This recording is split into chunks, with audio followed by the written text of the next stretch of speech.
دا هغه ځوان دی چې پلار یې میلیونر دی، په یو اروپایي هیواد کې اوسیږي، په یو عیسوي یا غیر عیسوي یا غیر مسلمان کورنۍ کې پیدا شوی، د ژوند ټول امکانات ورته موجود دي، د نړۍ بهترین پاسپورټ لري، پلار یې میلیونر دی، ښه امکانات لري، پیسې لري، کورونه لري، هر څه لري، بیا ولې مسلمانېږي؟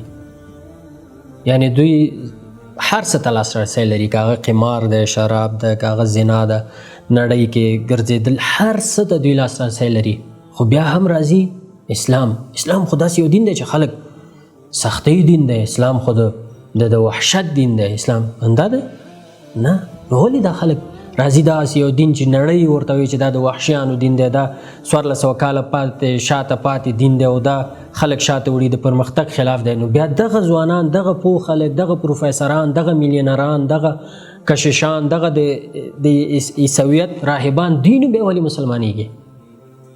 دغه خویندې ولې مسلمانېږي؟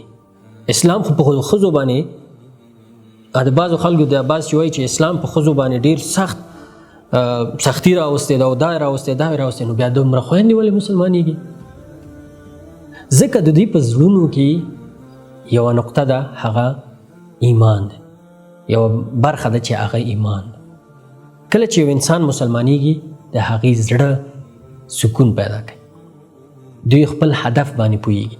ما ډېر داسې کسان لیدلي چې مسلمانېږي سترګو نه یې اوښکې روانې. یو ورځ مې پوښتنه ولې؟ وایي زه نه پوهېږم چې دا څنګه روان دي. وایي زه به داسې احساس کوم چې زما د اوږو څخه یو ډېر دروند بار لرې شوی دی، زه د خوشبختۍ او د آرامش او د سکون احساس کوم.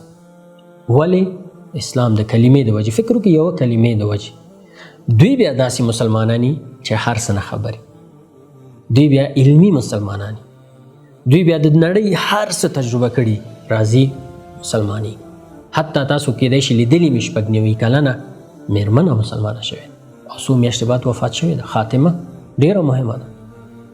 او دا ځوان وګوري په دومره امکاناتو چې ډېری خلک فکر کوي، ډېری ځوانان فکر کوي چې زه پیسه دار شم او دا به وکړم، داسې به وکړو، هسې به وکړو، خو دوی مسلمانېږي.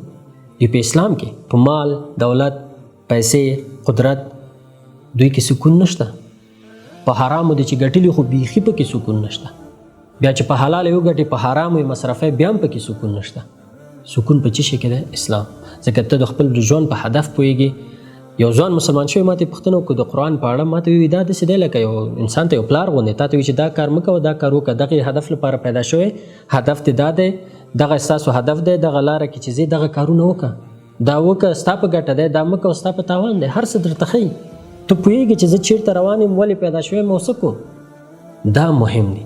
نو راځئ ځوانانو، ورونو، خویندو، راځئ چې ځان تغییر کو، ځان علمي مسلمانان کو، نړۍ ته د اسلام پیغام ورسو او په دې کاروان کې ټول سره ملګري شو، وشو کولی چې یو څو خلکو ته خپل اسلام پیغام ورسو او خپل ژوند کې عملي کو او علمي مسلمانان شو چې هم د دنیا او هم د آخرت کامیابي مو کو.